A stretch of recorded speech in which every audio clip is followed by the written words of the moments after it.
Hi ma'am from social ma'am video some jack ma'am ado hoji koi lai se Kangla dane ado somda hi dro hi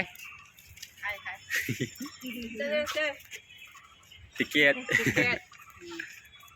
aduga ada photo kapnari aduga koi somda changani hojik manungomda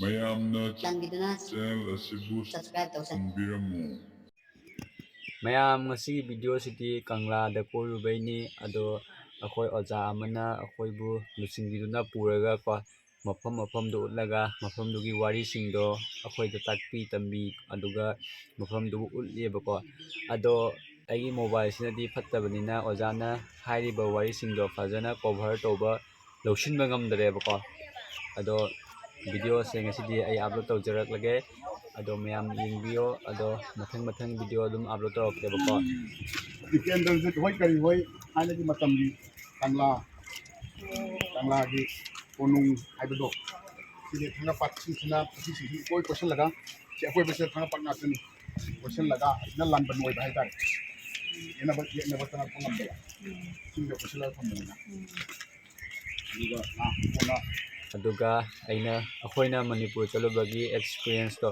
koi 7 days ki journey ni chatpadagi halakpa phauka adugi journey dugi waisu aloiba video da ai hapcharakke aduga mayam video se video ko aduga ojana haiba waido fajana tadraga so adum khara adum taba phongbane headphone use tawraga di adum taba phongani ko ado a manung phaudi changudare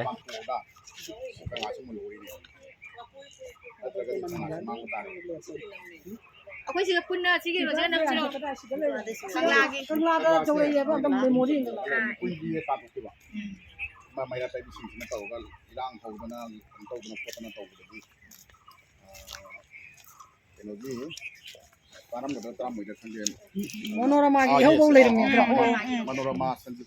manorama gi ho adugi potu dagi satau padagi mama yang kala mamanda pitong da sa do adudagi pochi ayong na badagi asmo su pai le tadana thado sakeba tahawi du tahawi ay adana moina se sana yu nation ko ni laikam le ne ba Kangla se laikam le asemba laikam le ne ko sigi sida sung sai sung hai ko do ado sung se kadai da no hai be su sap sap de khanja dum hanga yeng se ko ado sigi sung siga ko bu ma ta sung ma le ko sigi sung ani se phone ko ma ta ki sung siga siga phone ne hai alaman se wari dang goi di tai aduna am ta su power sigi mo de ki bani ado sai ni se ai ge lu ba laikam le ne ado ni ko ne ado mayam aduga akhoina Kangla da hek changbuga ko Kangla dubu ngak cheliba police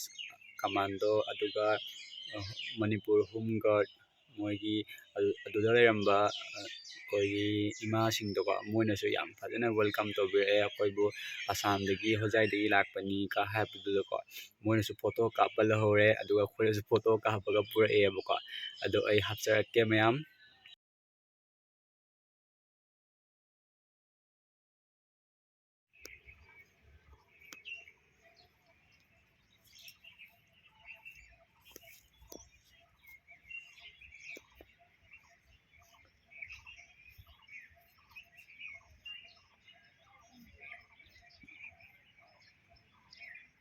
ꯑꯩꯉꯣꯟꯗ ꯊꯥꯖꯤꯜꯂꯨ ꯑꯩ ꯈꯟꯒꯦ ꯃꯊꯧ ꯈꯟꯒꯦꯕ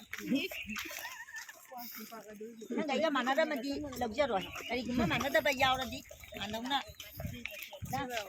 ꯃꯥꯒꯤ ꯍꯜꯂꯝ ꯃꯌꯥꯝ ꯍꯥꯏꯕ ꯃꯥ ꯃꯀꯣꯛ ꯀꯥꯎꯔꯦ ꯃꯌꯥꯝꯒ ꯆꯪꯖꯔꯣꯏꯗ ꯍꯣꯔꯦꯟ ꯅꯨꯡꯗꯥꯡ ꯇꯨꯝꯍꯜꯂꯣꯏ ꯌꯨꯝ ꯆꯥꯎꯐꯧꯗꯤ ꯆꯥꯝꯃꯉꯥ ꯂꯣꯏ ꯇꯧꯕ ꯀꯅꯥꯏ ꯃꯥ ꯑꯃꯨꯛ ꯏꯝꯐꯥꯜ ꯊꯣꯛꯂꯛꯀꯗꯣꯔꯤꯌꯦ ꯏꯆꯥꯅꯨꯄꯥꯁꯦ ꯃꯥ ꯑꯃꯨꯛꯀ ꯏꯝꯐꯥꯜ ꯊꯣꯛꯂꯛꯀꯅꯤꯌꯦ ꯑꯩꯈꯣꯏ ꯃꯌꯥꯝ ꯋꯥꯃꯦ ꯏꯆꯥꯅꯨꯄꯥꯁꯦ ꯋꯥꯗꯣꯔꯦ ꯑꯩꯈꯣꯏ ꯃꯌꯥꯝ ꯀꯂꯦꯛꯁꯟ ꯇꯧꯔ ꯃꯥꯒꯤ ꯇꯣꯂꯣꯞ ꯆꯥꯕ ꯃꯤ ꯅꯠꯇꯕꯅꯤꯅ ꯍꯌꯦꯡ ꯑꯃꯨꯛ ꯃꯥꯅ ꯄꯨꯂꯤꯁ ꯑꯣꯏꯔ ꯇꯣꯂꯣꯞ ꯆꯥꯔ ꯑꯩꯈꯣꯏ ꯆꯥꯛ ꯊꯣꯛ ꯇꯥꯕꯅꯤ palai tare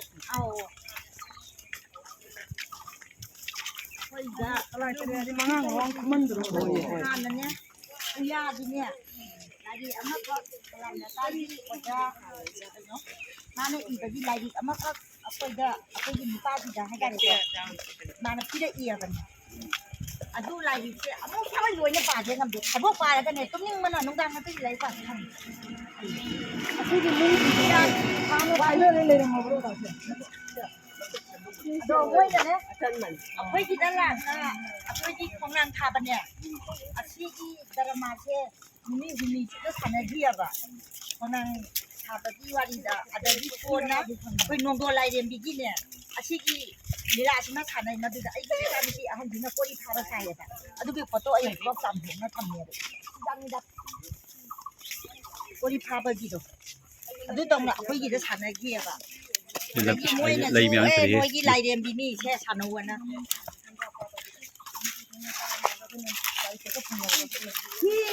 ꯁꯤ directly ꯁꯤꯗꯔꯣ ꯊꯥꯡꯒꯄꯥꯠꯇꯣ 이생이 그러니까 너무 좋지. 이생도 나더라고.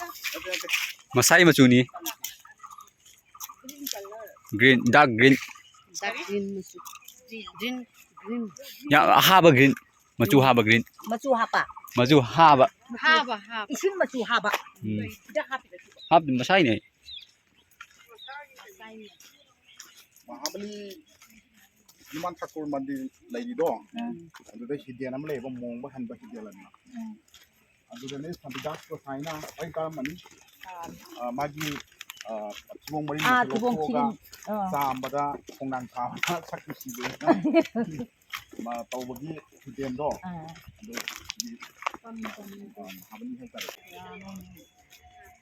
당신은 지도과 진도과 이 레이는 지도 진도과 도과기 늦어봐.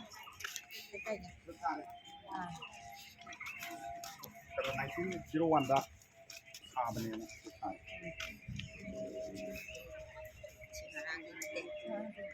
Seni mamangi. Jadi camaga kuni pagi mamangi. ब्रिटिशले पालेंगे ये सफर सफर खंडे Pangre heba, cuma cousin gre heba. Yang dia pangre heba.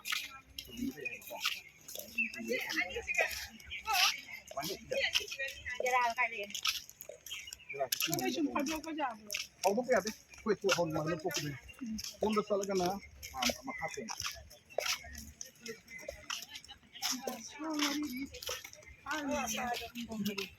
Ini mandi dah hawa heba. Mandi apa ikan dia? Mayam video se matang sida loye ko manung phaudi changudre adum khara changaga thole ba matam do leitabana adugi mathang chapada loina ma koirakani haina thokla e maramdi akhoi routine nama naina chatpani na ko routine dugi matung ina chatpada time matam do leitaba adugi ni aduga mayam video se like to biramo comment box comment habiramo aduga channel se subscribe to sanbiramo mayam adu mathang video channel se ado bye bye